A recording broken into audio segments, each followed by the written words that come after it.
Shalom jemaat yang dikasihi Tuhan. Berikut adalah 5 hal penting dalam mengikuti ibadah online. Pertama, persiapkan diri Anda dan gunakan pakaian yang rapi untuk beribadah kepada Tuhan. Kedua, tentukan lokasi saat hendak mengikuti ibadah online. Ketiga, usahakan mengikuti ibadah online sampai selesai, kemudian baru melanjutkan aktivitas lainnya. Yang keempat, beribadahlah dengan sungguh-sungguh, terlibat aktif dalam berdoa dan memuji serta menyembah Tuhan. Dan yang terakhir, catatlah firman Tuhan yang disampaikan sehingga dapat dibaca kembali agar mudah diingat dan dipraktekkan dalam kehidupan sehari-hari. Mari kita persiapkan diri kita untuk masuk dalam hadirat Tuhan. Selamat beribadah, Tuhan Yesus Kristus memberkati. Haleluya, puji nama Tuhan. Shalom saudara. Shalom. Selamat berjumpa kembali dalam ibadah minggu kita di pagi hari yang indah ini. Saya percaya saat ini saudara dengan satu kerinduan kita mau datang bersyukur kepada Tuhan. Untuk itu mari sebelum kita masuk dalam penyembahan, kita tundukkan kepala kita satu dalam doa. Terima kasih ya Tuhan, kami mengucap syukur di pagi hari yang indah ini Tuhan. Engkau masih memberikan kami kesempatan, kami boleh mempersiapkan diri kami untuk kami boleh menghadap hadirat-Mu Tuhan. Biarlah Engkau pakai kami semua Tuhan, curahkan kuasa Roh Kudus-Mu kepada setiap kami, sehingga kami boleh layak Tuhan untuk menghadap hadirat-Mu. Biarlah kami boleh layak untuk memuji dan menyembah-Mu Tuhan, Raja di atas segala Raja. Terima kasih ya Tuhan, segala bentuk pekerjaan roh jahat iblis yang mencoba mengganggu ibadah kami mau ikat, kami patahkan, kami hancurkan di dalam nama Tuhan Yesus Kristus. Mari Engkau tutup bungkus kami Tuhan dengan kuasa darah-Mu Tuhan. Lindungi sertai ibadah kami dari awal pertengahan. Biarlah ibadah ini boleh berakhir dengan penuh sukacita, penuh berkat yang berasal daripada-Mu Tuhan. Terima kasih ya Tuhan. Di dalam nama Tuhan Yesus Kristus kami siap memuji dan menyembah-Mu. Amin.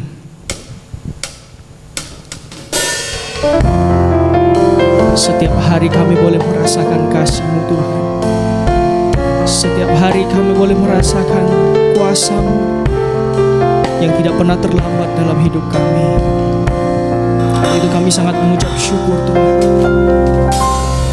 Setiap hari kulihat kasih-Mu, setiap hari kulihat kuasa-Mu, setiap hari kulihat mujizat terjadi dalam hidupku. Setiap hari kulihat kasih-Mu, setiap hari kami melihat kuasa-Mu, Amin.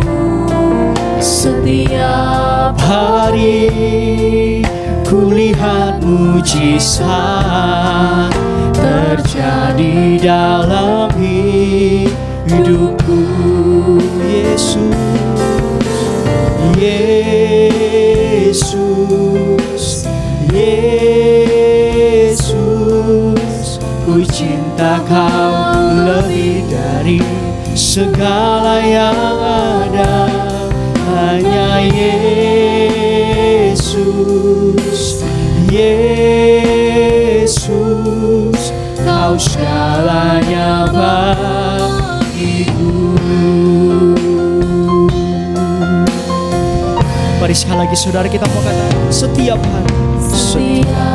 hari kulihat kasih-Mu, setiap hari kulihat kuasa-Mu, setiap hari kami melihat mujizat-Mu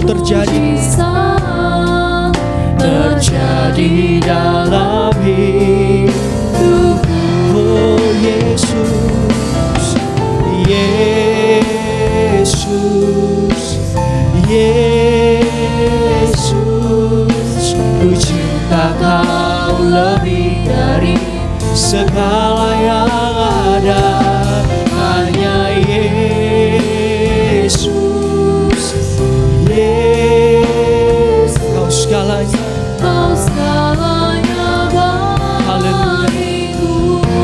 nama Yesus. Yesus, Yesus, Yesus, ku cinta Kau lebih dari segala yang ada. Hanya Yesus, Kau segalanya bagi kami. Kau segalanya. Mari saudara yang ada di rumah-rumah, kita mau panggil nama Yesus. Yesus, Yesus, ku cinta Kau, ku cinta Kau lebih dari segala yang ada. Hanya Yesus,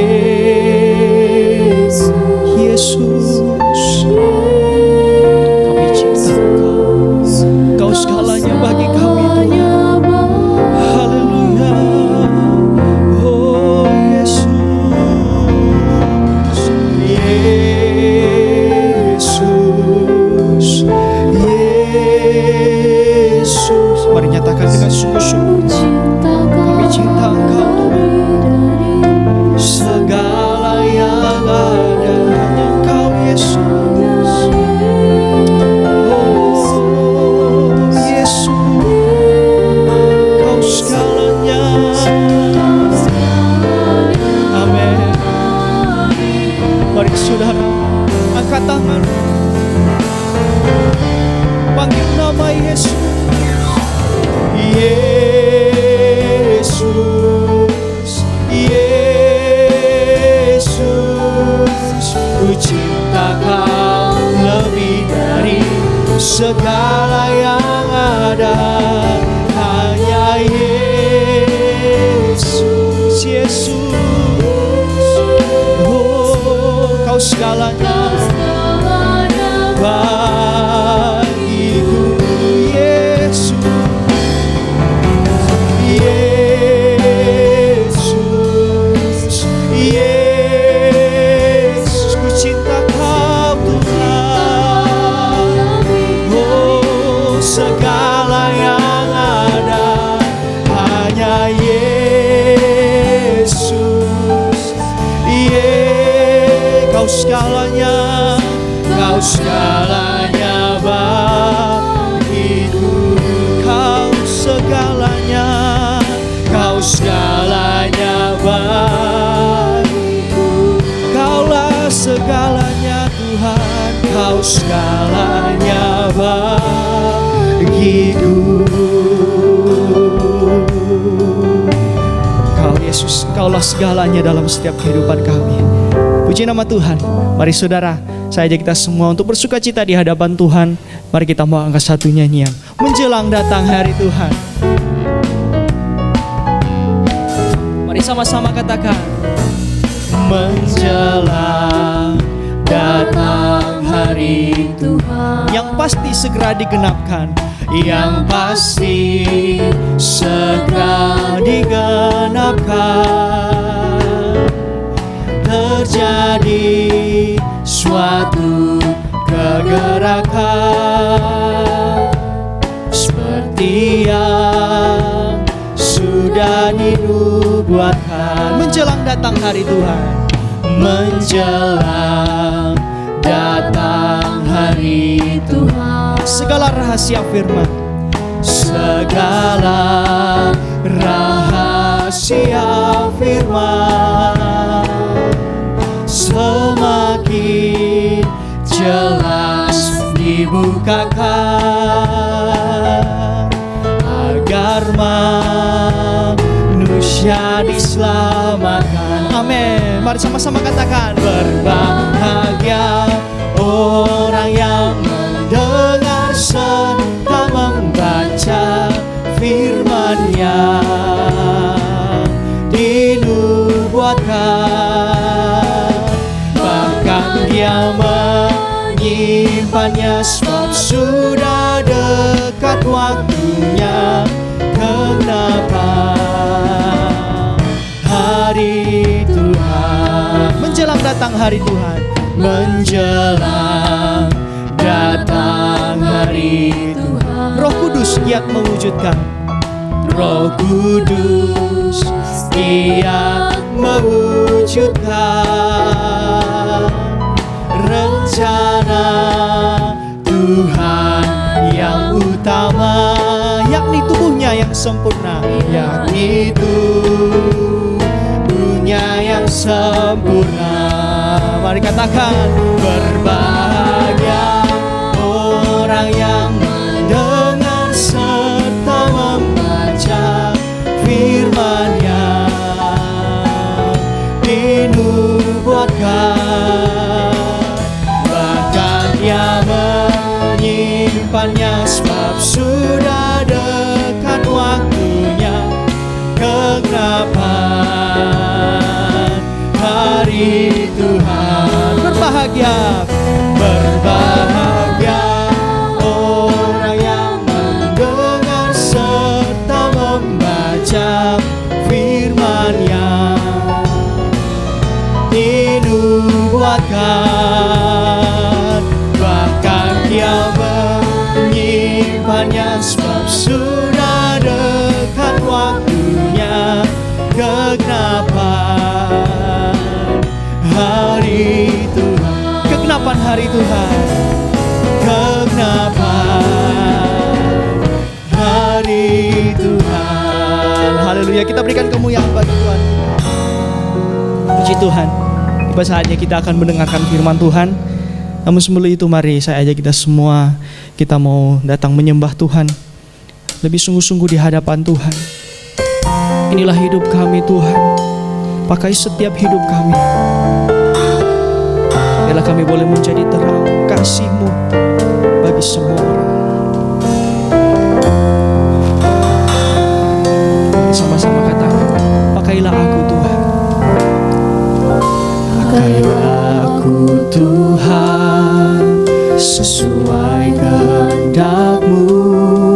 Seluruh hidup ini ku persembahkan hanya untuk-Mu.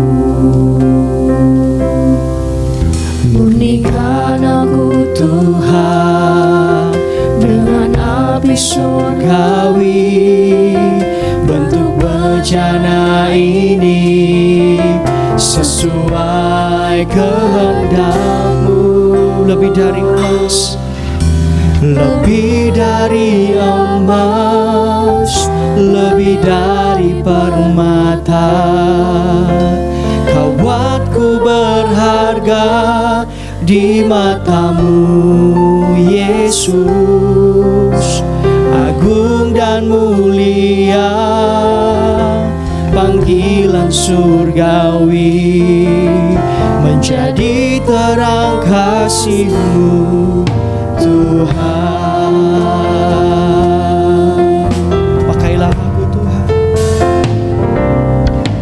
pakailah aku Tuhan, sesuai kehendak-Mu. Seluruh hidup ini ku persembahkan hanya untuk-Mu. Murnikan aku Tuhan dengan api surgawi, bentuk bejana ini sesuai kehendak-Mu. Lebih dari emas, lebih dari permata, Kau buatku berharga di mata-Mu, Yesus. Agung dan mulia panggilan surgawi, menjadi terang kasih-Mu Tuhan. Lebih dari emas, lebih dari emas, lebih dari permata, Kau buatku berharga di mata-Mu, Yesus. Agung dan mulia panggilan surgawi, menjadi terang kasih-Mu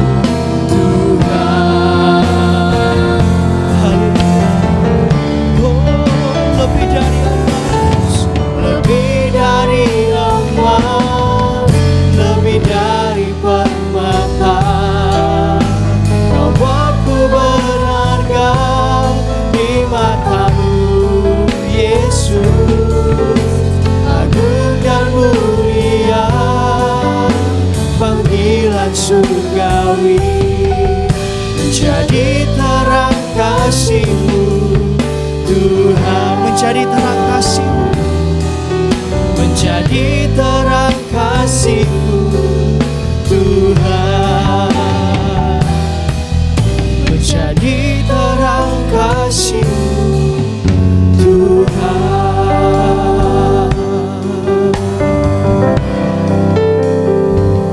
Inilah yang menjadi kerinduan kami Tuhan. Jadikan kami terang kasih-Mu Tuhan. Biarlah kami boleh menjadi saksi-Mu Tuhan dimanapun kami berada. Terima kasih Tuhan. Terima kasih, kami sangat mengucap syukur karena saat ini Tuhan Engkau masih memberikan kami kesempatan untuk kami boleh mempersiapkan diri kami untuk mendengarkan firman-Mu. Kami percaya Tuhan Roh Kudus-Mu ada di dalam setiap kehidupan kami. Roh Kudus-Mu yang memampukan setiap kehidupan kami Tuhan untuk menerima firman-Mu.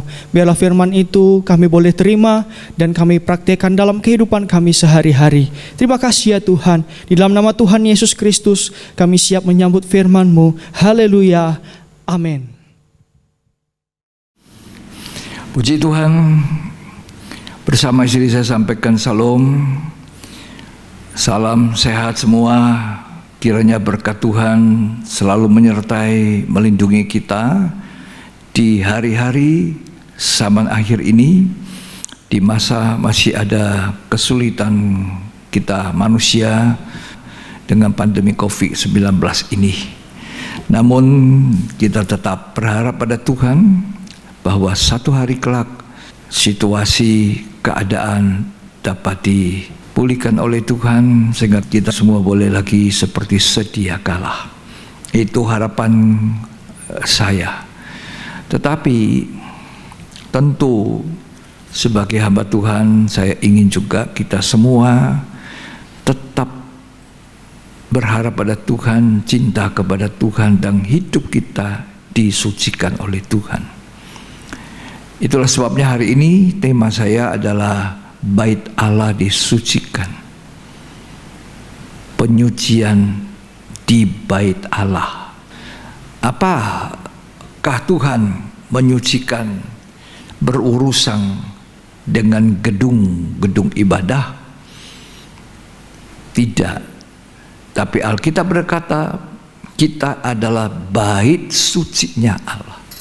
1 Korintus 3 ayat 16 lebih dahulu kita baca. Kita ini adalah bait suci daripada Allah.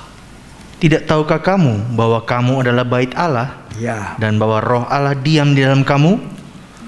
Jika ada orang yang membinasakan bait Allah, maka Allah akan membinasakan dia. Hari-hari ini Tuhan sedang berurusan dengan kita. Bait Allah yang dihuni oleh Roh Kudus. Bukan bait Allah dari batu, dari gedung yang indah, walaupun indah, mewah, tapi bukan urusan Tuhan dengan gedung itu. Tuhan tidak berurusan dengan gedung itu. Tuhan berurusan dengan kita yang ada di dalam gedung itu. Kita yang beribadah, kita yang melayani, kita yang mempersembahkan kurban. Kita inilah bait sucinya Tuhan, di mana Tuhan sedang berurusan untuk menyucikan, membersihkan gerejanya, apalagi di hari-hari terakhir ini. Kita baca dulu Yohanes pasal yang kedua ayat 13. Ketika hari raya Paskah orang Yahudi sudah dekat, Yesus berangkat ke Yerusalem. Iya. Dalam bait suci didapatinya pedagang-pedagang lembu. Nah, di kambing. dalam bait suci ternyata kok bisa ada pedagang-pedagang lembu, ya, terus Kambing domba dan merpati, ya, dan penukar-penukar uang duduk di situ. ya, waduh, ada penukar-penukar uang, ya, money changer. Terus Ia membuat cambuk dari tali, lalu mengusir mereka semua dari bait suci. nah, ini yang urusannya Tuhan hari-hari ini. Apa yang terjadi di bait Allah dengan gerejanya. Terus Dengan semua kambing domba dan lembu mereka, ya, uang penukar-penukar dihamburkannya ke tanah, ya, dan meja-meja mereka dibalikannya. oh, meja-meja penukar uang dibalikkan. Seharusnya meja roti sajian, meja ditaruh roti di atasnya, tapi dijadikan meja penukar uang. Terus Kepada pedagang-pedagang merpati ia berkata, Ya. ambil semuanya ini dari sini. Jangan kamu membuat rumah Bapakku menjadi tempat berjualan. wah, jangan jadikan rumah Bapak tempat berjualan. Bidang rohani dikomersilkan. Itu nanti lebih hebat kondisi keadaan gereja di akhir zaman. Sebab 2 Timotius 3 mengatakan masa sukar itu bukan di luar dari orang-orang yang beribadah. Orang-orang yang beribadah, masa sukar itu, kalau saya bisa bilang jelasnya gerejanya, mereka jadi hamba uang, mencintai uang. Ya, terus Maka teringatlah murid-muridnya bahwa ada tertulis, cinta untuk rumahmu menghanguskan aku. cinta. Jadi kalau Tuhan ini masuk ke dalam bait Allah dan mulai mencambuk, mulai membersihkan bait Allah, tidak ada alasan lain, cinta, bukan benci.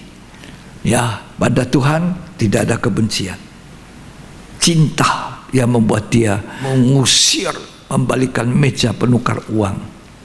Terus, Orang-orang Yahudi menantang Yesus, katanya, ya, tanda apakah dapat engkau tunjukkan kepada kami bahwa engkau berhak bertindak demikian?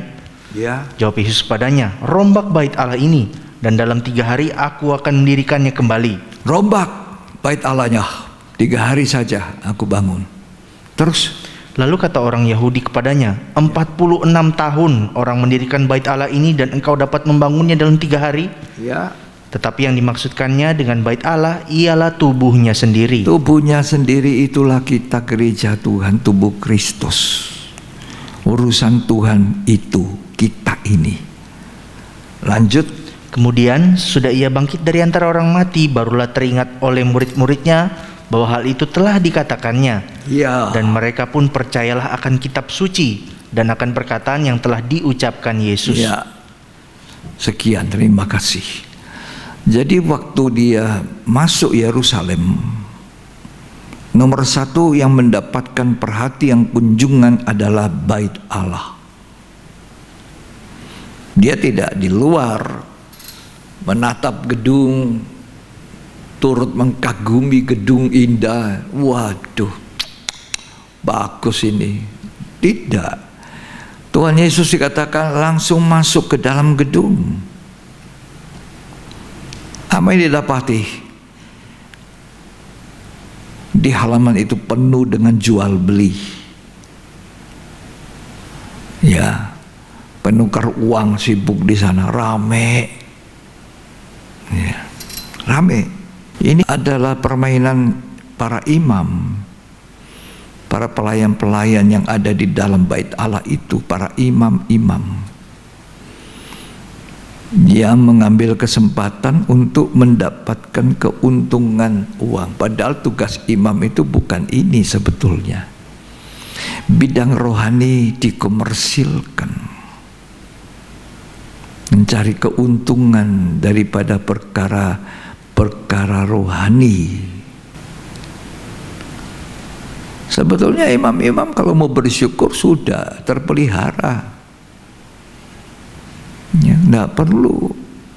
Tapi karena kita berada di kadang akhir zaman ini, dikatakan 2 Timotius 3, mereka beribadah tapi tidak mengalami kuasa ibadah. Mereka itu adalah orang-orang yang mencintai dirinya menjadi hamba uang. Tidak peduli mau timbul kedengki, yang rasa dengki, permusuhan, perpecahan. Yang penting aku mau menguasai lahan ini. Untuk apa? Uang. Ya. Para imam-imam itu bekerja sama dengan para pedagang-pedagang binatang, persembahan, kambing domba, persembahan. Itu mereka kerja sama. Jadi kalau datang Jemaat Tuhan bangsa Israel itu mau ngumpul di Yerusalem, mau masuk bait Allah untuk memberi persembahan korban binatang. Maka imam-imam itu periksa banyak alasan. Ini tidak diterima, ini cacat. Jadi orang-orang yang sudah bawa binatang persembahan itu dari jauh, rasanya bagaimana ya? Lalu imam-imam itu bilang, di sana ada, di halaman situ, pergi sana beli. Padahal kalau diperiksa, sesungguhnya kualitasnya lebih baik yang dibawa orang ini daripada yang dijual di sana. Harganya lebih mahal pula karena komisi untuk para imam. Ya. Demikianlah banyak kali kita pikir dalam bidang kerohanian juga kita boleh mengambil keuntungan dari ibadah. Ya, ini zaman gereja zaman akhir. Ya. Ada bukan tidak ada. Ya, kita harus berhati-hati sebagai pelayan Tuhan, mendisiplinkan diri, mau mengerti ini. Ya, layanilah umat Tuhan dengan kasih sayang, dengan cinta kasih Kristus, untuk mendewasakan rohani mereka, untuk membawa mereka ke arah kepala gereja sebagai pengantin perempuannya, bukan mau menguasai, mendesak-desak, mencederai secara rohani, yang menimbulkan keresahan, perpecahan. Ini hamba Tuhan, imam seperti ini bukan hamba Tuhan, maka cari keuntungan. Jelas. Kalau hamba Tuhan yang baik, dia himpun. Ya, dia tegur, dia nasihati agar kamu hidup berkenan kepada Tuhan sampai akhir bisa jadi mempelai wanita. Disucikan, dinasihati, ditegur, tapi bukan karena dibenci, diperhatikan. Ya. 1 Timotius pasal 6 ayat 4 dan ayat 5. Ia adalah seorang yang berlagak tahu, padahal tidak tahu apa-apa. Ya. Penyakitnya ialah mencari-cari soal, Ya. dan bersilat kata. Ini bersilat kata, ada itu. Mbak Tuhan bersilat kata, cari soal, upaya sini, upaya sana, menekan kepada orang yang tidak pro sama dia, diusir, diberhentikan, untuk menguasai. Semoga orang sadar. Terus Yang menyebabkan dengki, cedera, Ya. fitnah, curiga, percekcokan antara itu. orang-orang yang tidak lagi berpikiran sehat. tidak sehat rohani, mencederai, ya, mendengki, saling. Loh, kalau gereja sudah seperti ini, apa ya yang bisa didapat dari keuntungan ibadah? Tidak ada. Di mata Tuhan itu tidak ada artinya. Ya, firman Tuhan tajam, keras, tapi itu perhatian Tuhan untuk kita, gerejanya. Terima kasih Tuhan buat saya, ya, supaya sekian puluh tahun kita melayani Tuhan, jangan sia-sia. Ya, kita ingin semua Tuhan berkata pada waktunya, hai hambaku, kamu yang setia dan baik, kamu sudah melakukan tugasmu dengan baik, masuklah, turutilah kebahagiaan Tuhanmu. Daripada kita dikatain nanti, nyah daripada aku tidak kenal kamu kok. Lanjut tadi sampai ayat 5. Dan yang kehilangan kebenaran, Ya, yang mengira ibadah itu adalah suatu sumber keuntungan. Nah, ibadah itu jangan jadi suatu sumber keuntungan seperti para imam-imam di Bait Allah itu. Mereka melakukan apa? Jual beli, kerjasama para pedagang. Boleh orang ada uang diberkati Tuhan. Boleh para pedagang yang diberkati Tuhan melayani Tuhan. Boleh. Tapi harapan saya kita melayani Tuhan dengan kasih, dengan berkat yang Tuhan percayakan, bisa dipakai untuk pekerjaan Tuhan, membangun gedung ibadah, tempat ibadah, sarana untuk meninggikan Tuhan, bisa dipakai untuk kebangunan rohani, KKR, bisa, ya. Tapi dengan hati yang tulus, hati cinta kepada Tuhan. Tuhan sudah memberkati saya banyak, saya sukses pedagang, tapi pedagang yang cinta Kristus, bisnismen yang mengasihi Tuhan, yang melayani Tuhan, yang mendukung pekerjaan Tuhan, ya, itu baik. Ya, satu waktu Simon ini baru bertobat. Tadinya tukang sihir, tapi diinjili, dia bertobat, dia memberi diri dibaptis. Tapi tidak cukup. Percaya, bertobat, dibaptis itu kan belum cukup. Nah, itu masih di suasana baru hidup dalam pembenaran. Bukan tidak benar, sudah benar.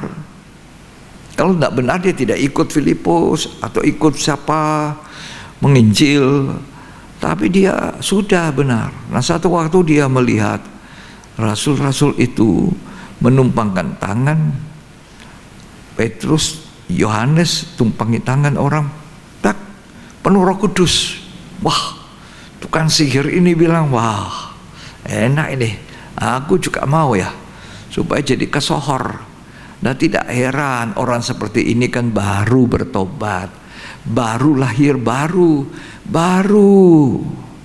masih di suasana halaman itu. Nah, suasana halaman itulah Bait Allah itu tempat jual beli.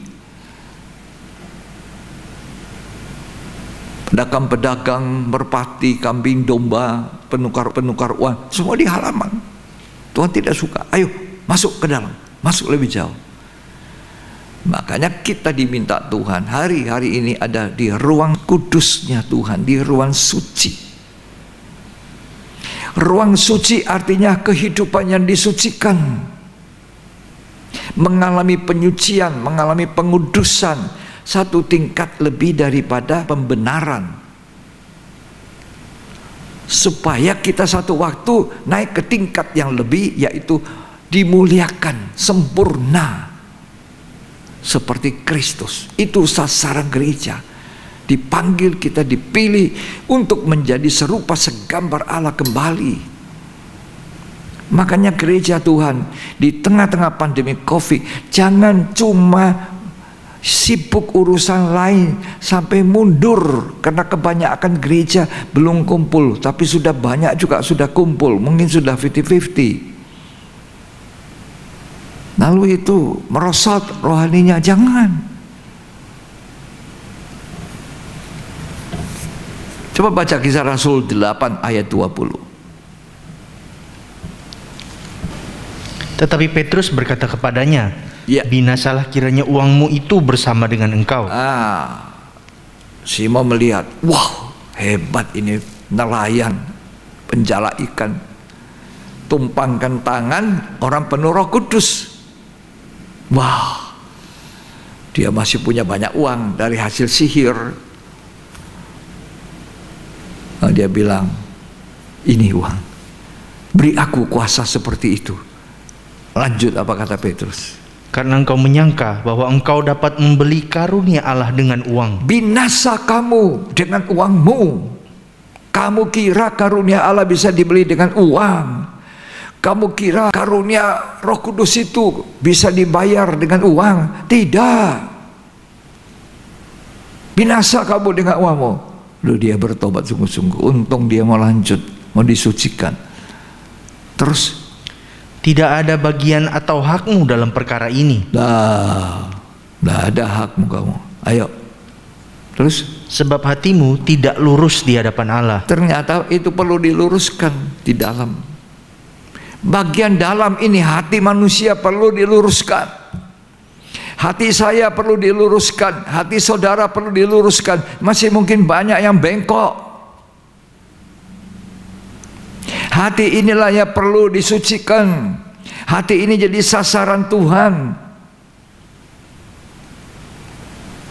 Dalamnya laut bisa diduga, bisa diukur berapa dalam. Tapi hati manusia siapa yang tahu?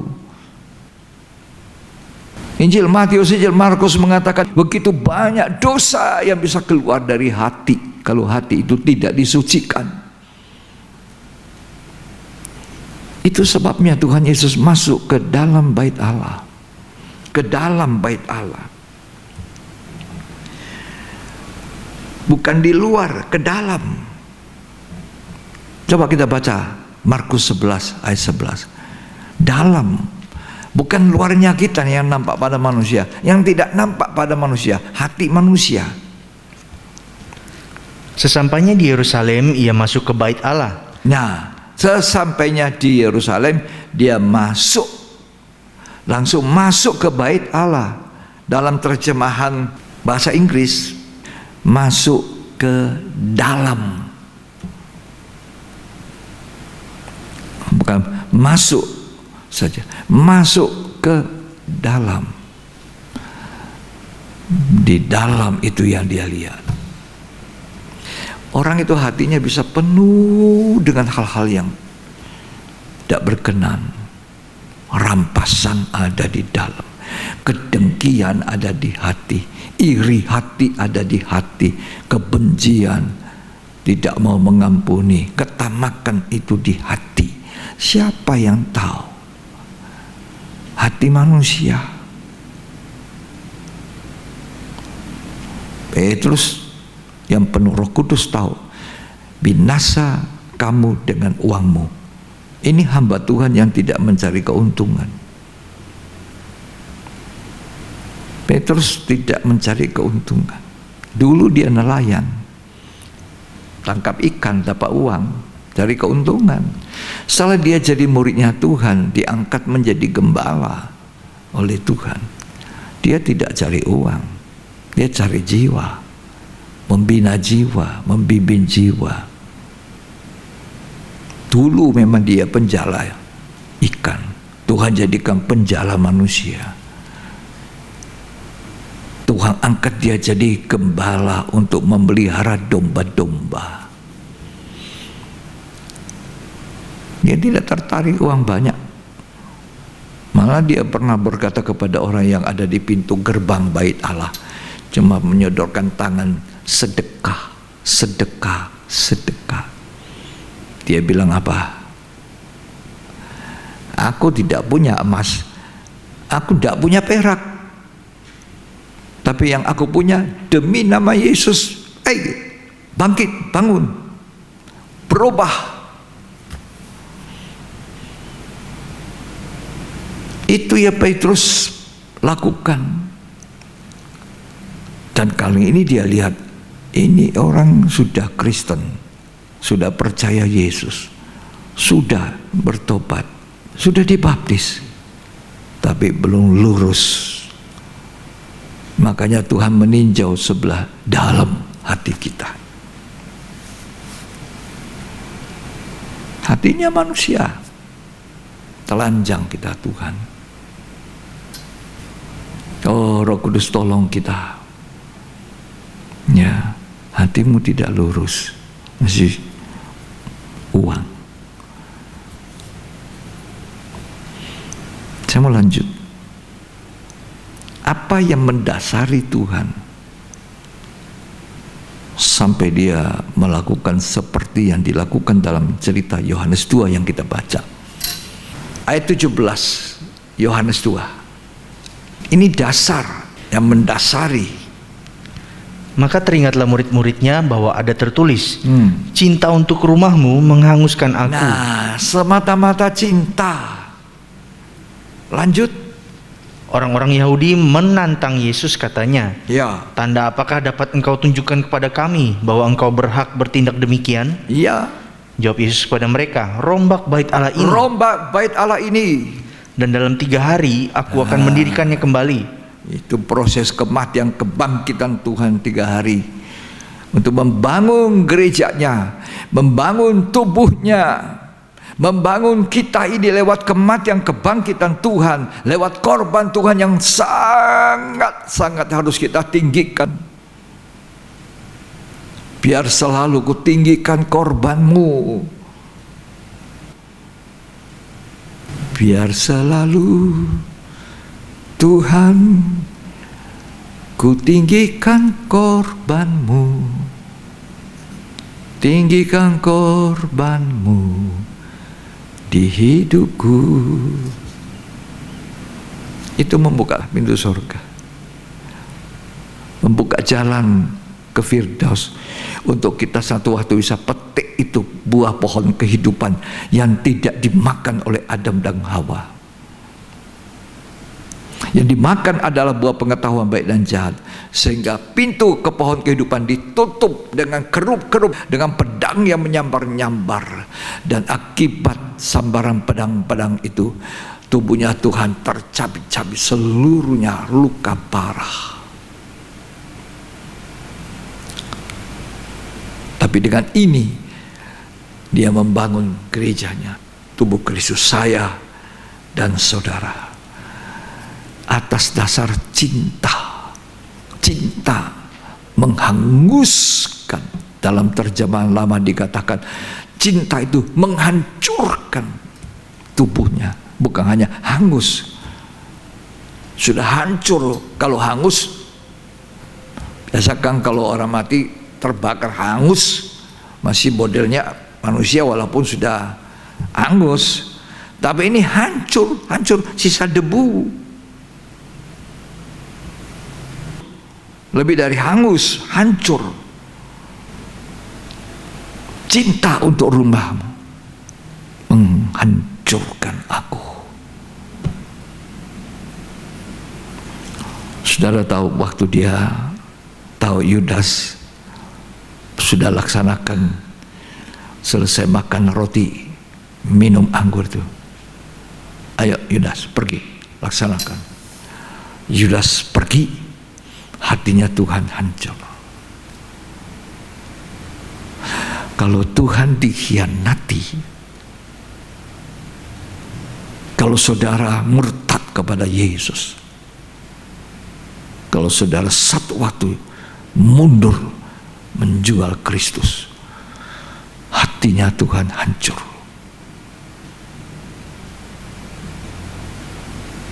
Dan lewat kesempatan ini saya kasih ingat, mari kita saling mendukung, saling menguatkan, saling meneguhkan. Banyak orang murtad. Akhir zaman menjelang Tuhan datang, banyak orang berpaling. Tapi kita tidak mau.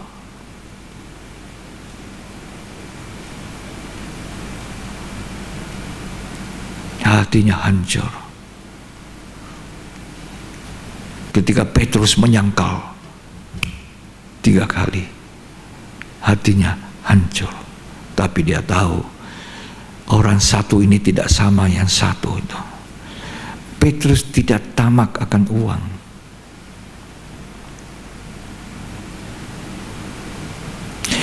Petrus lain kelemahannya. Petrus itu bukan cinta uang. Petrus itu orangnya memang temperamennya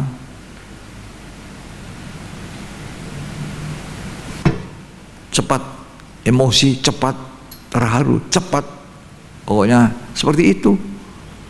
Omong besar juga mungkin. Oh, biar semua mereka imannya goncang, aku tidak. Tuhan bilang, sebelum ayam berkokok, engkau sudah menyangkal aku 3 kali. Makanya Petrus ketika Tuhan sedang memikul salib, matanya dengan mata Tuhan beradu, lalu Petrus menangis. Dia sadar ketika Yudas Iskariot mencium golnya, hancur hatinya Tuhan.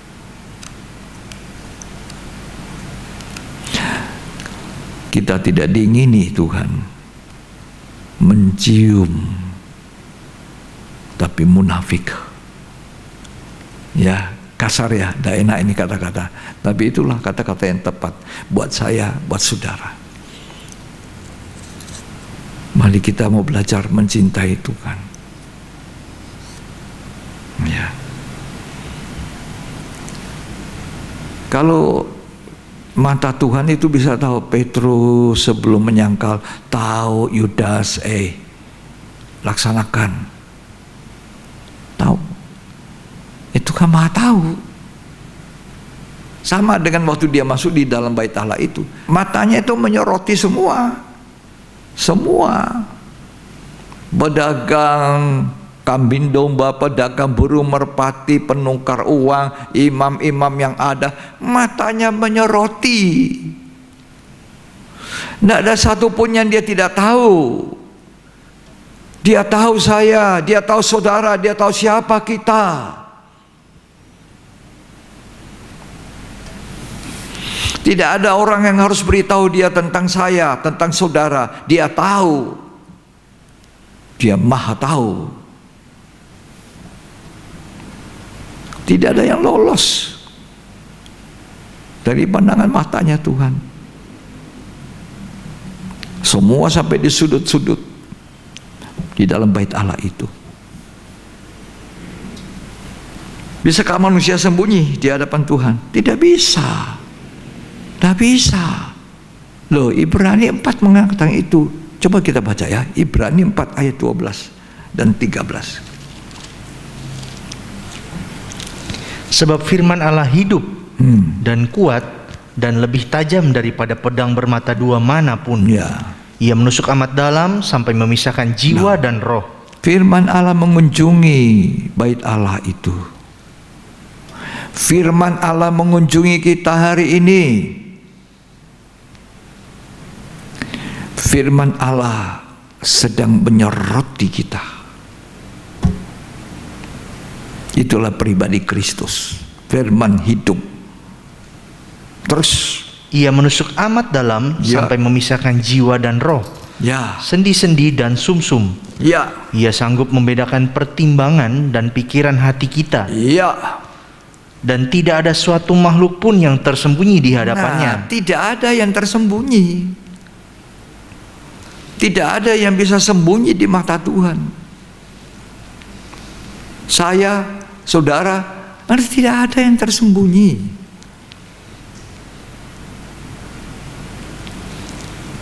Kita bisa sembunyi di hadapan manusia. Aku tidak benci saudara. Aku Aku tidak curi. Aku tidak ambil. Aku tidak dusta. Tidak tersembunyi di mata Tuhan. Tuhan tahu apa yang kita buat.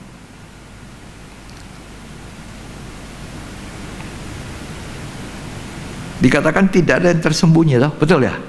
Nah, kepada 7 gereja, 7 jemaat di Asia Kecil, dalam Wahyu 2 dan Wahyu 3, selalu itu kata dimulai, aku tahu, aku tahu, aku tahu. Aku tahu apa yang kau kerjakan. Aku tahu keadaanmu. Aku tahu, aku tahu, aku tahu. Tuhan Maha tahu. Wahyu 2 ayat 2. Aku tahu segala pekerjaanmu. Nah, aku tahu. Ayat 9. Aku tahu kesusahanmu dan kemiskinanmu. Aku tahu, aku tahu, aku tahu. Ayat 13. Aku tahu di mana engkau diam, yaitu di sana, di tempat tahta iblis. Wahyu 3 ayat 15. Aku tahu segala pekerjaanmu. Ya. Engkau tidak dingin dan tidak panas. Ya, aku tahu. Jadi Tuhan tahu kita. Masuk di pribadi yang mana? Jemaat Efesus kah yang kehilangan kasih mula-mula? Aku tahu. Atau di Laodikia, tidak panas, tidak dingin. Aku tahu, Tuhan tahu. Tuhan kenapa begitu masuk Yerusalem langsung masuk ke dalam bait Allah? Aku tahu di sana. Aku perlu kunjungi. Tuhan tahu keadaan kita, keadaan saya. Dia kunjungi kita hari ini dengan firman. Kiranya firman ini menyucikan hidup kita.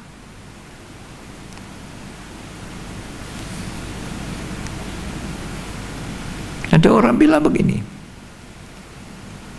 ini pelayani. Saya tidak ada tempo lagi untuk bersenang-senang. Tiap hari ada kegiatan. Nanti ada ini, ada itu, ada apa. Tiada rekaman di gereja, online, di apa, dan apa, dan apa. Aku kepingin jalan-jalan. Jadi jam-jam ibadah itu tidak perlulah. Ada ibadah Zoom, ibadah doa, tidak usahlah. Orang ini harus bertobat. Duh, kalau kita masih boleh melayani itu kemurahan. Amin. Amin, Dokter. Siapakah kita ini melayani yang maha tinggi?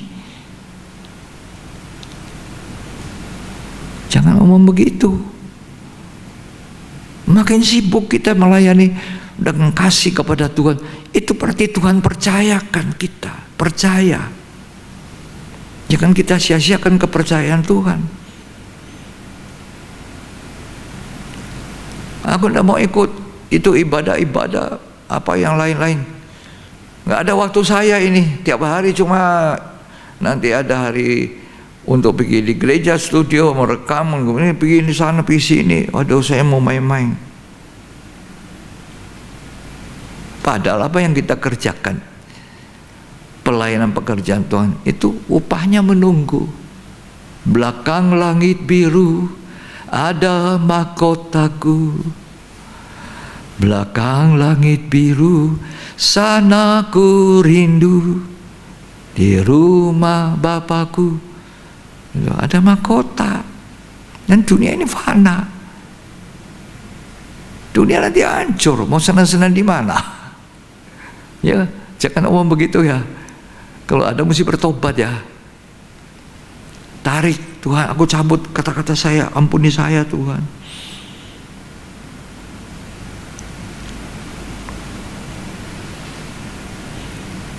Itu matanya Tuhan menyoroti di dalam. Dia sudah lihat meja penukar uang, penuh uang, hitung. Matanya sudah melihat. Ya, begitu dia dekat, dia balik. Dia bikin cambuk. Barang siapa ku kasih, ku hajar, ku tegur. Itu karena cinta. Dia balik meja penukar uang, dia cinta. Orang yang tukar-tukaran uang. Dia usir semua keluar karena dia cinta. Rumah Bapakku, rumah tempat doa. Kamu jadikan sarang penyamun. Wahyu 1 ayat 14.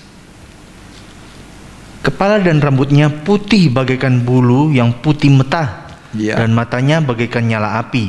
Matanya bagaikan nyala api. Ini makanya nyala api. Api yang menghanguskan. Ya, menyoroti terus. Dan kakinya mengkilap bagaikan tembaga membara di dalam perapian. Menghukum. Ya, puji Tuhan. Hari ini kita dengar firman Tuhan. Bagaimana Tuhan mencintai kita. Kalau kita dihajar dengan firman Tuhan, diingatkan, ditegur keras, Tuhan sayang. Seorang ayah masih sayang pada anaknya ketika dia masih nasihati, masih tegur, masih dihajar. Kalau ayah itu sudah tidak sayang anak, dibiarkan. Mau jadi apa kamu, terserah. Begitu juga hati seorang gembala.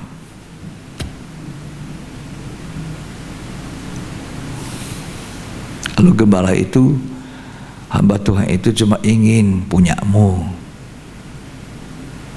nggak usah ditegur lah. Takut kalau ditegur tersinggung malah, ya toh? Nah, itu kan nggak ingin. Oh, ini orang kaya ini, persembahannya gede, persepuluhannya gede, semua gede. Dia gembala tutup mata sebelah. Jangan. Ya.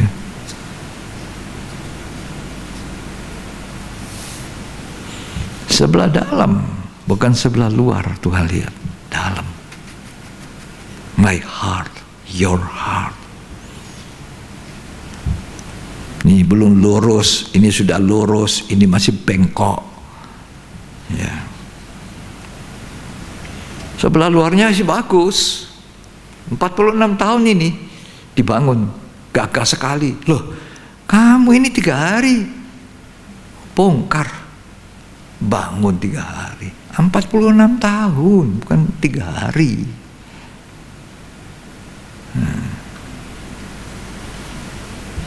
Tuhan tidak pernah kagum. Coba kalau dia tiba di luar, dia cuma lihat dari luar. Waduh, kagum. Enggak, saudara, masuk langsung ke dalam. Langsung ke dalam bait Allah itu. Oh, dia tahu. Di situ ramai pedagang-pedagang cari keuntungan di bidang rohani. Ada 3 hal yang perlu kita tahu. Kegiatan Tuhan, dan itu kegiatan hari-hari ini juga. Apa itu? Pertama tadi, dia meninjau, menilik, memeriksa, inspeksi. Itu. Dia menilik, meninjau, inspeksi tiap hari. Tadi Ibrani mengatakan segala manusia telanjang di hadapannya, betul ya? Telanjang, dia ada tersembunyi, inspeksi. Selidiki aku, lihat hatiku, apakah ku sungguh mengasihi-Mu Yesus? Kau yang maha tahu dan menilai hidupku. Tak ada yang tersembunyi bagimu. Tak ada. Dia meninjau, menyelidiki. Yang kedua, apa yang dia lakukan? Matius 21 ayat 23. Lalu Yesus masuk ke bait Allah, dan ketika ia mengajar di situ, datanglah imam-imam kepala serta tua-tua bangsa Yahudi kepadanya dan bertanya, dengan kuasa manakah engkau melakukan hal-hal itu, dan siapakah yang memberi kuasa itu kepadamu? Jawab Yesus kepada mereka, aku juga akan mengajukan satu pertanyaan kepadamu, dan jikalau kamu memberi jawabnya kepadaku, aku akan mengatakan juga kepadamu dengan kuasa manakah aku melakukan hal itu. Dikatakan lalu Yesus masuk, bukan tinggal di luar mengkagumi, masuk ke dalam. Lalu bikin apa di dalam? Mengajar. Betul ya? Mengajar. Kalau Markus 11, dia sedang memeriksa, meninjau. Tapi ini dia masuk ke dalam untuk apa? Mengajar. Sesudah disoroti keadaan gereja di dalam itu, dia mengajar. Respon kita apa kalau Tuhan ngajar kita?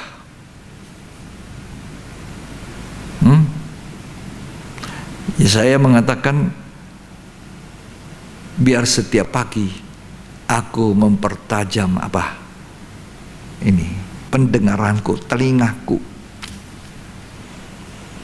Pendengaranku itu Tuhan, aku pertajam untuk apa? Menangkap apa yang diajarin Tuhan. Supaya aku sekarang sebagai murid, Tuhan beri lagi bukan telinga saja untuk mendengar, tapi lidahnya seorang murid untuk memuridkan banyak orang. Lewat pengajaran, memuridkan. Sebab Tuhan berkata, sewaktu dia mau naik ke sorga, pergilah jadikan segala bangsa muridku. Dan apa? Ajarlah mereka melakukan segala sesuatu yang telah kuperintahkan kepadamu. Ajar, mengajar, memuridkan itu mengajar. Kita tidak boleh jadi orang kebanyakan, Kristen kebanyakan, Kristen kumpulan besar saja, Kristen umum, Kristen murid. Murid itu apa? Pikul salib, menyangkal diri, ikut aku, kata Tuhan. Murid. Makanya murid itu belajar, diajar. Kalau cuma mau dengar yang enak, yang tidak enak, tidak mau dengar. Lama-lama jadi orang kalau tidak mau diajar, sampai bicaranya juga kurang ajar. Udah banyak orang kurang ajar tuh omongannya, karena tidak mau diajar, tidak mau dijadikan murid. Ada itu ayat dalam Maliaki pasal 3.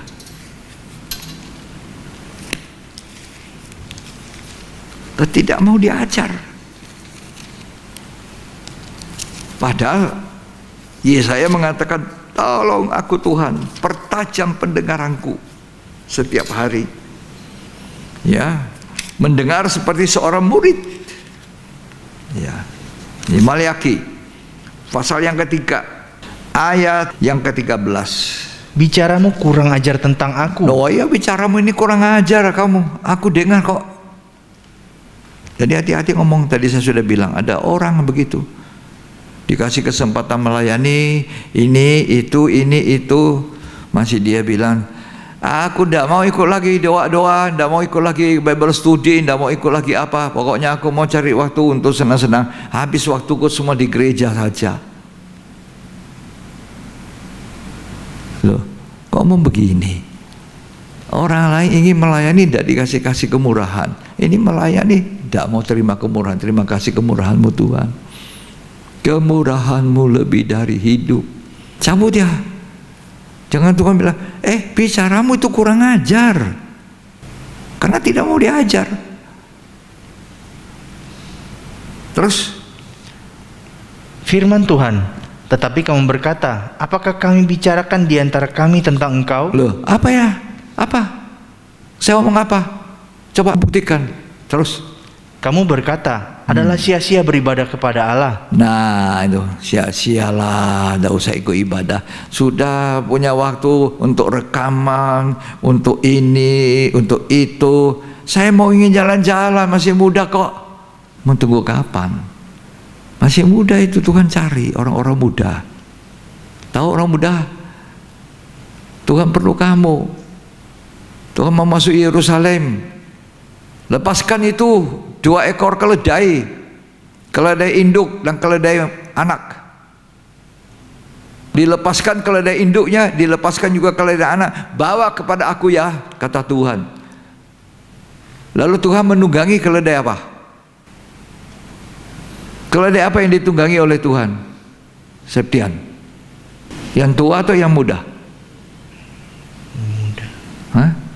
Yang muda. Kan keledai tua atau keledai muda yang ditunggangi Tuhan masuk kota Yerusalem? Yang muda. Kalau yang tua sudah ngos-ngosan, coba capek. Yang muda ini loh. Kalau macam saya ini, sedang saya saja udah 70 lebih, masih suka melayani, mau. Kemurahan Tuhan. Jangan bicara kurang ajar ya. Sia-sialah untuk beribadah. Jangan ya. Ya, terus lanjut. Apakah untungnya kita memelihara apa yang harus dilakukan terhadapnya? Apa untungnya? Ini kan zaman Covid. Masa Pak Gembala tidak tahu ya Pak Pendeta? Terus? Dan berjalan dengan pakaian berkabung di hadapan Tuhan semesta alam? Ya. Oleh sebab itu, kita ini menyebut berbahagia orang-orang yang gegabah. Ya, gegabah, sombong. Terus? Bukan saja mujur orang-orang yang berbuat fasik itu, tetapi dengan mencobai Allah pun mereka luput juga. Mau itu kan, coba lihat itu.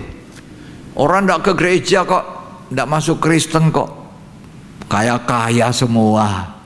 Wow, mobilnya mobil mewah-mewah. Aku ini naik oplet.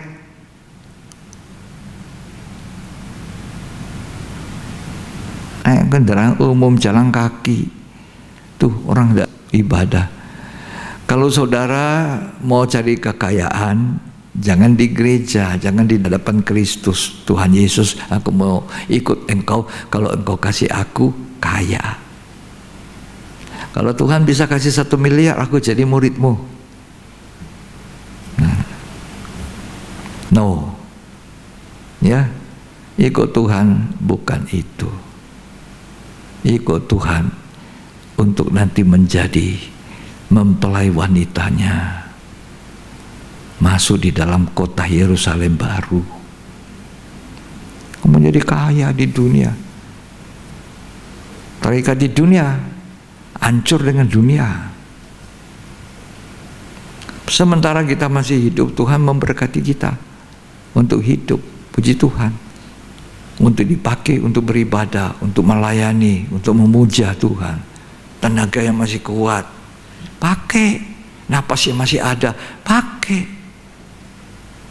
Jangan sayang.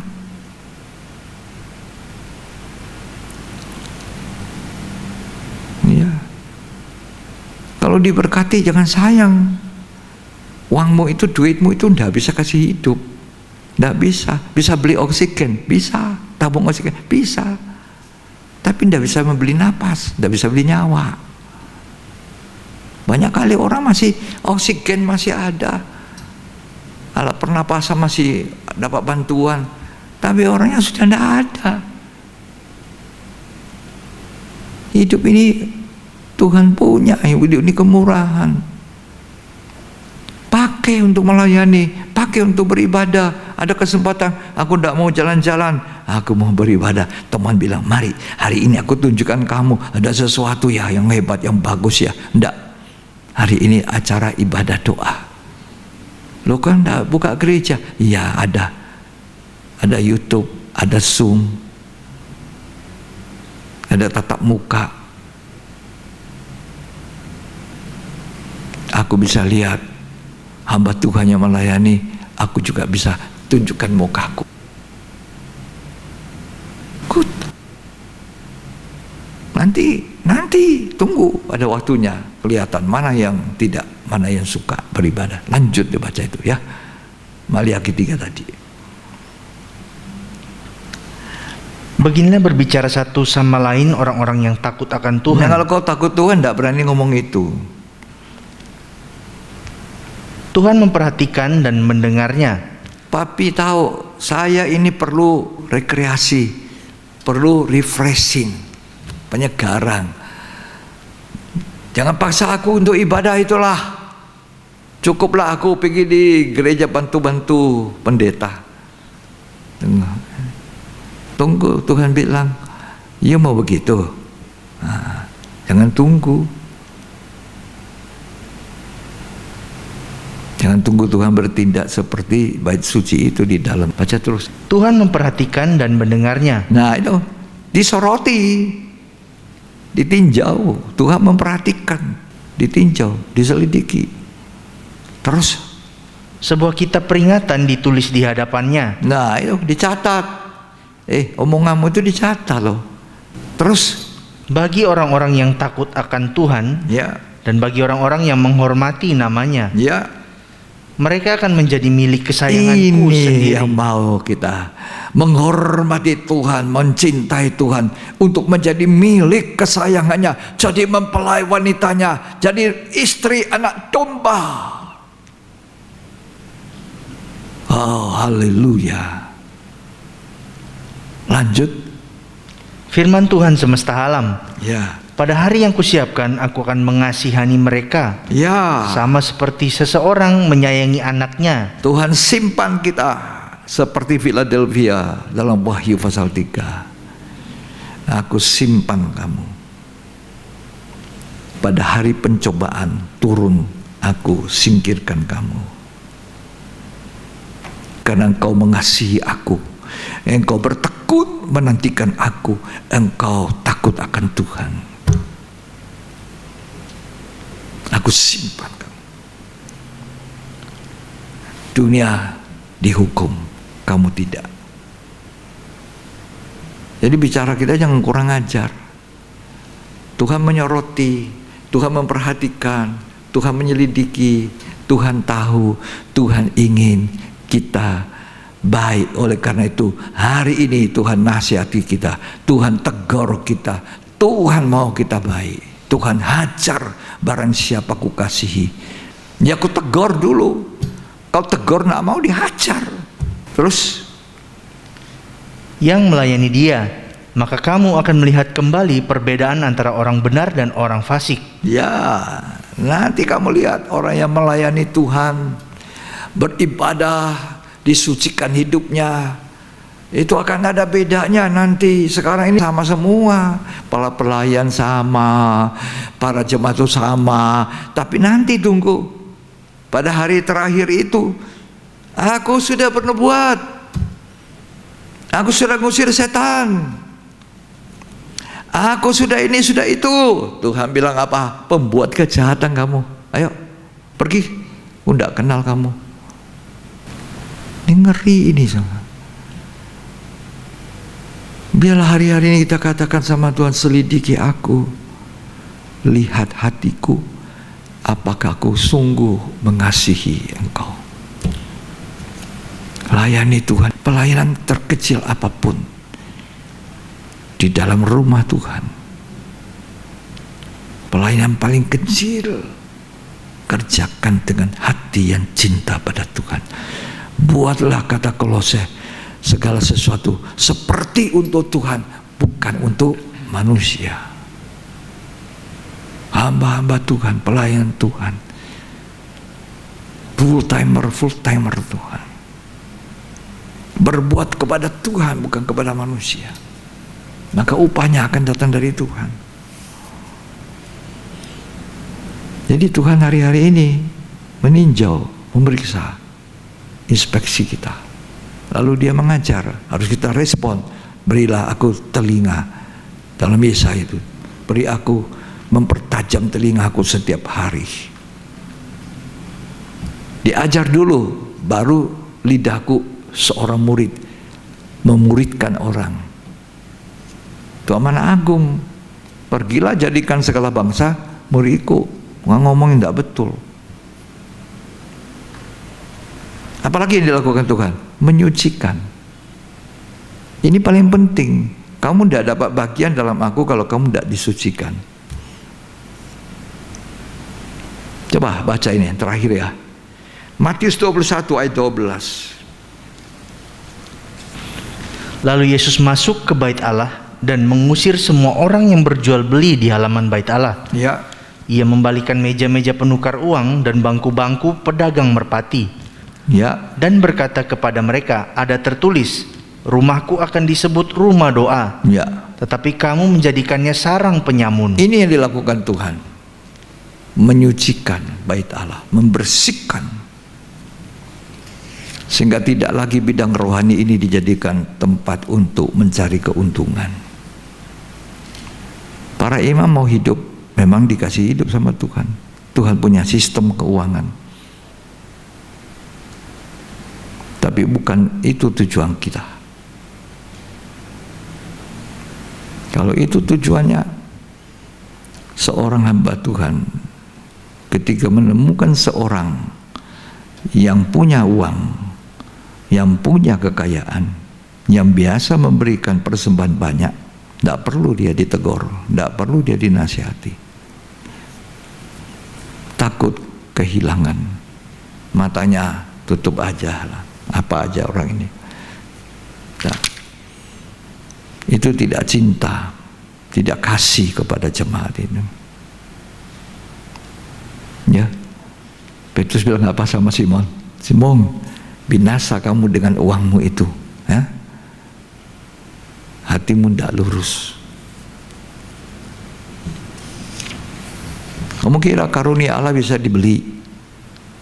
Nggak bisa. Tuhan menyucikan. Tuhan bilang sama Petrus, kalau kamu tidak mau aku basuh kakimu, itu kaki, itu perjalanan hidup kita harus disucikan. Kalau kamu tidak mau aku basuh, kamu tidak dapat bagian dalam aku. Kalau kamu tidak mau disucikan, kamu tidak dapat bagian dalam aku.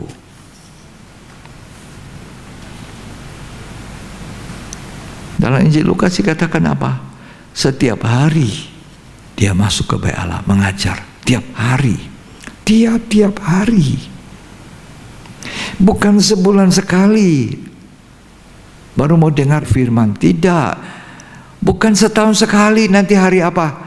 Hari Natal, malam kudus baru dengar firman. Nanti Jumat Agung baru dengar firman. Pakai pakaian hitam-hitam. Kalau saudara baca di Injil Lukas, ya, pasal yang ke-19 ayat 47, setiap hari Tuhan mengajar. Atau bacalah ya, yang terakhir ini ya. Tadi saya sudah bilang terakhir, ini terakhir ya. Tiap-tiap hari ia mengajar di dalam bait Allah. Tiap-tiap hari. Hati kita harus ada meja roti itu. Kok sekarang mejanya sudah berisi apa? Uang. Makanya dibalik semua meja penukar uang. Meja itu harus taruh roti 6 tumpuk 66 12 pengajaran rasul-rasul itu ditekuni. Perjamuan suci nggak ada lagi itu, isinya uang. Balik dan emosi tiap hari. Roti kehidupan, ya, tiap hari. Kenapa? Selama hari masih siang, akan datang malam di mana tidak ada orang lagi bisa berbuat seperti sekarang. Akan datang waktu nubuat dari Nabi Amos akan digenapkan. Firman Allah sudah tidak ada. Orang mencari ke sana, lapar, tidak dapat. Karena itu Tuhan bilang pada hari ini, kalau kamu dengar firman, jangan keraskan hatimu. Perhatian Tuhan kalau kita dinasehati. Terima kasih Tuhan, hancur hatiku. Teguranmu Tuhan, ditegur, ya, dihajar. Apa? Karena dia ingin kita. Dia ingin dengan cemburu, kata Yakobus 4. Kita diingininya dengan cemburu. Karena kita mau dijadikan mempelai wanitanya, sehingga kita berkata kepada Tuhan, Tuhan engkau milikku, aku milikmu. Itu di Kidung Agung itu. Ya. Tuhan milik saya. Sebab kita memilikinya, dia milikku, aku miliknya. Itu yang Tuhan mau. Saudara kira uangmu yang diinginkan Tuhan? Tidak. Uang itu dari mana? Dari Tuhan kok. Ada orang pikir Tuhan mau saya memberi persembahan karena saya banyak uang. Oh enggak lah. Nah, ya. Gimana Tuhan berkenan dengan apa? Pemberian seorang janda. Berapa janda itu? Kasih masuk di peti dermah berapa? 2 peser. 2 peser tok. 1 duit. Tuhan bilang apa? Itu pun Tuhan tinjau persembahannya ditinjau, disoroti Tuhan, diperhatikan. Lalu Tuhan bilang, persembahan janda ini lebih banyak dari setiap orang kaya yang bisa mengasihkan uang pada peti derma. Karena janda ini memberi dari kekurangannya. Orang yang punya itu memberi dari kelebihannya.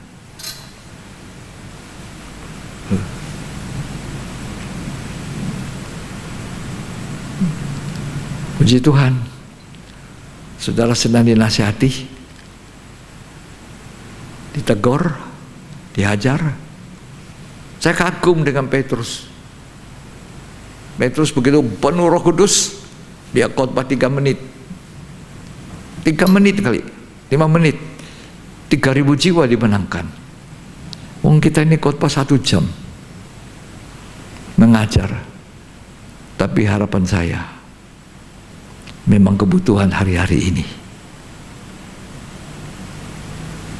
Ya, kalau Petrus 3.000 orang, khotbah 5 menit, bikin tobat, baptis. Sesudah itu apa? Masuk, bertekun sehati dalam apa? Pengajaran rasul-rasul, mulai diajar.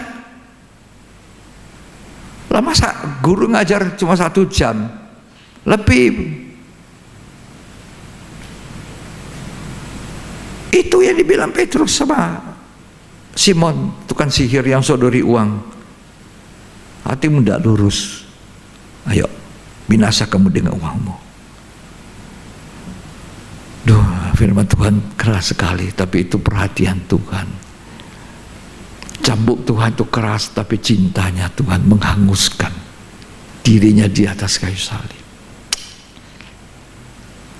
Oh, bicara cintanya Tuhan tuh udah habis-habis. Mari kita akan mengatakan sama Tuhan, selidiki aku, lihat hatiku. Saya harap saudara semua diberkati oleh firman Tuhan, walaupun itu tajam, lebih tajam dari pedang mata 2 yang memisahkan, yang memeriksa sampai ke dalam. Selidiki akan daku Tuhan.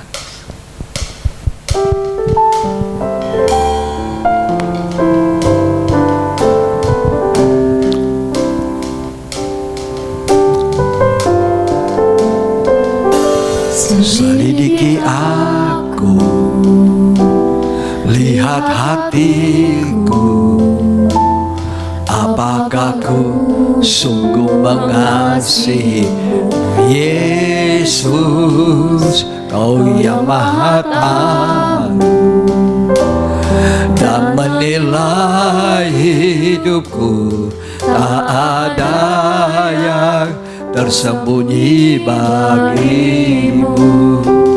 Selidiki aku, lihat hatiku, apakah ku sungguh mengasihimu Yesus, Kau yang Maha Tahu, dan menilai hidupku, tak ada yang tersembunyi bagimu. Telah kulihat kebaikanmu yang tak pernah habis di hidupku. Ku berjuang sampai akhirnya Kau dapati aku tetap setia. Selidiki aku Tuhan, selidiki aku, lihat hatiku, apakah ku sungguh mengasihi Yesus, Kau yang Maha Tahu, dan menilai hidupku, dan yang tersembunyi bagimu. Aku lihat kebaikan kebaikan-Mu yang tak pernah habis di hidupku. Ku berjuang sampai akhirnya Kau dapati aku tetap setia. Aku lihat kebaikan-Mu yang tak pernah habis di hidupku. Berjuang sampai akhirnya Kau dapati aku tetap setia. Katakan sama Tuhan, selidiki aku Tuhan. Selidiki aku. Tinjau, Tuhan masuk ke bait Allah, meninjau apa yang terjadi di dalam.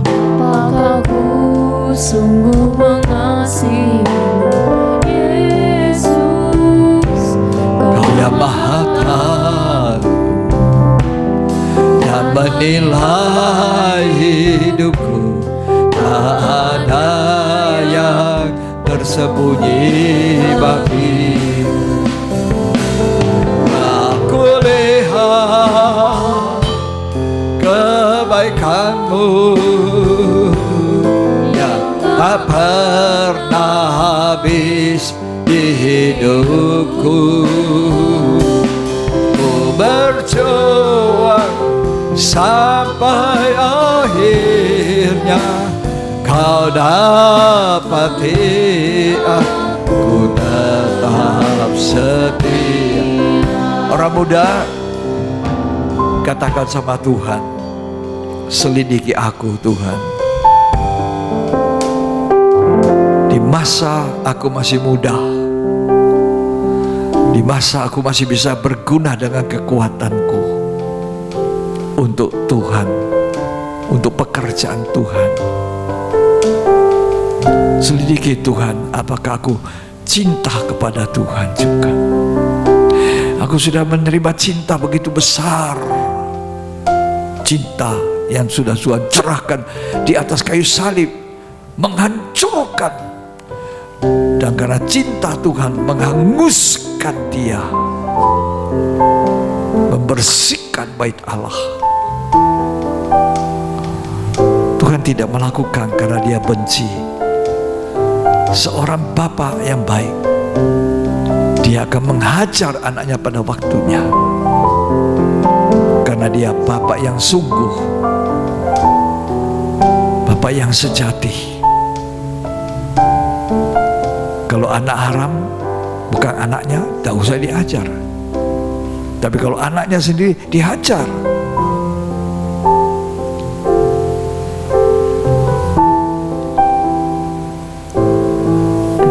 Selidik aku, orang muda, pegang dadamu. Tuhan, selidiki aku. Aku cabut kata-kataku yang sia-sia, bahwa tidak ada gunanya itu ibadah. Aku sudah full time, sudah hari Senin sampai Sabtu, tidak ada free. Aku mau free sekarang, main-main. Cabut itu. Bicaramu kurang ajar, kata Maliaki tadi. Selidiki aku. Hai orang muda, engkaulah masa depan gereja. Selidiki aku, lihat hatiku. Apakah ku sungguh mengasihimu, Yesus? Kau yang maha tahu dan menilai hidupku. Tak ada yang tersembunyi bagimu. Aku lihat kebaikan-Mu yang tak pernah habis di hidupku. Ku berjuang sampai akhirnya kau dapati aku tetap setia. Sekarang orang tua, angkat tanganmu. Orang tua juga dipakai Tuhan. Aku lihat kebaikan-Mu yang telah habis di hidupku. Orang tua harus berkata, aku melihat anak-anakku semua hidup dengan iman. Anak-anakku baik-baik, anakku main melayani Tuhan. Aku melihat, aku menyaksikan itu. Aku lihat kebaikan-Mu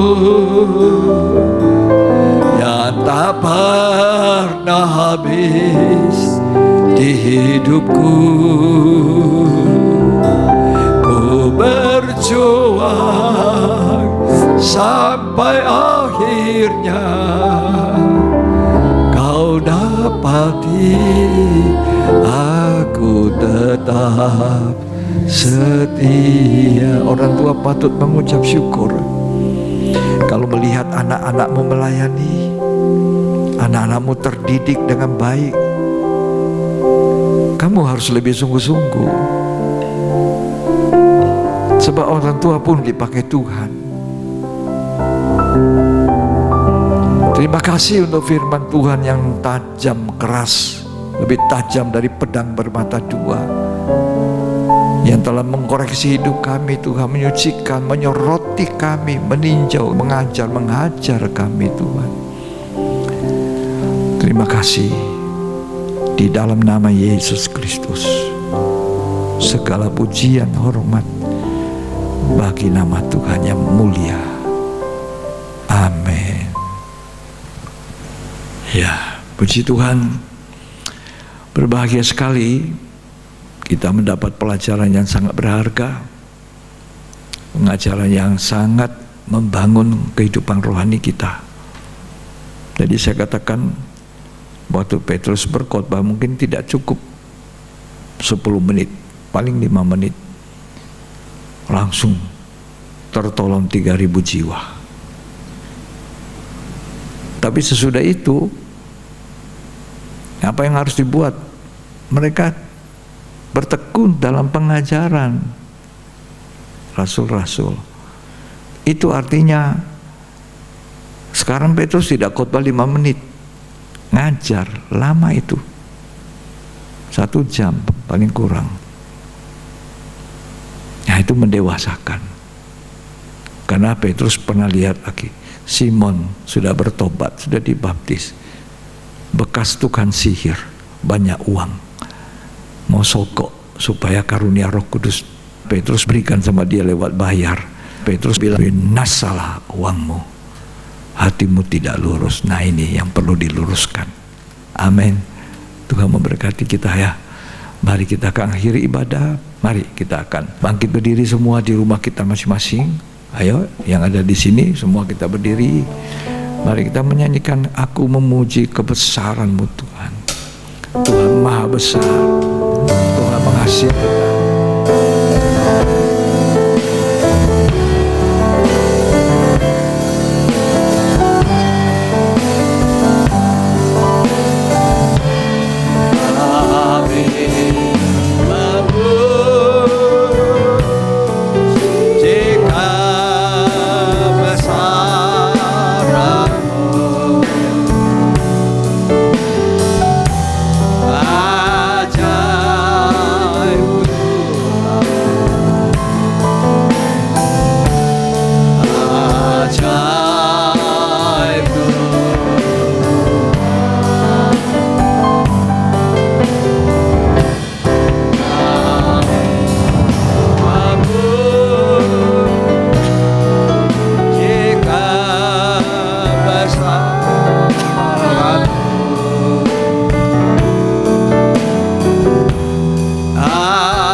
akan berdoa bersama untuk cucu saya, Emily Kurniawan.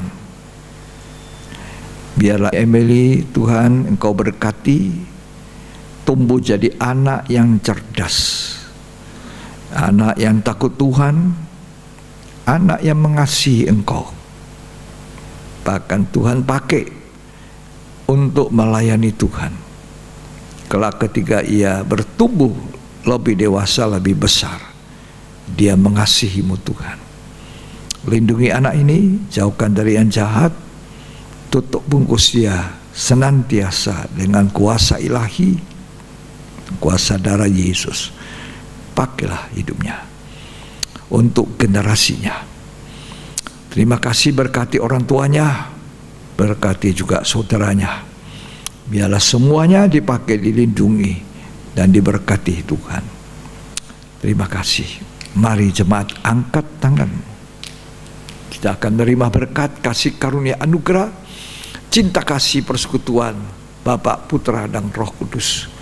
Tuhan Yesus Kristus memberkati kita sekalian hari ini sampai selamanya. Bahkan sampai Tuhan datang, kitalah orang yang diberkati oleh Tuhan di dalam nama Tuhan Yesus Kristus.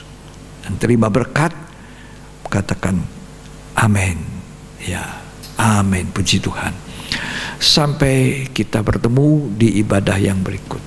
Tuhan Yesus memberkati kita.